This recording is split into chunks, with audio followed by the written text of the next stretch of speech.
সকলোকে নমস্কাৰ। এয়া হৈছে আমাৰ আইতাৰ আদ্যশ্ৰাদ্ধৰ নাম প্ৰসংগ। প্ৰতিটো বিশেষ মুহূৰ্তই যিহেতু আপোনালোকৰ লগত শ্বেয়াৰ কৰাৰ লগতে সাঁচিও ৰাখোঁ, আৰু সেয়েহে এই বিশেষ দিন দুটাও আপোনালোকৰ লগত শ্বেয়াৰ কৰিছোঁ, লগতে সাঁচিও ৰাখিছোঁ। নাম প্ৰসংগৰ পিছতে এয়া হৈছে গায়ন বায়ন, আৰু গায়ন বায়ন যিহেতু স্পেচিয়েল, গতিকে সকলোৱে আগ্ৰহেৰে চাই আছে।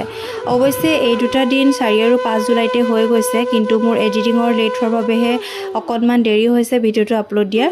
তাৰপিছতে মই অকণমান জলপান খাই এয়া পিছদিনাখনৰ অকণমান মুহূৰ্ত ভোজৰ আয়োজন চলাই থকা হৈছে। লগতে আমি পাচলি কাটি আছোঁ আৰু এইফালে প্ৰভুৱে বনাই আছে। বাকী তাৰপিছত দেউতা বৰ্তা সকলোৱে মিলি এয়া খাবলৈ বহি আছে, আৰু এটা চাইডে ৰিচিপশ্যনতো খাবৰ বাবে দিয়া হৈছে।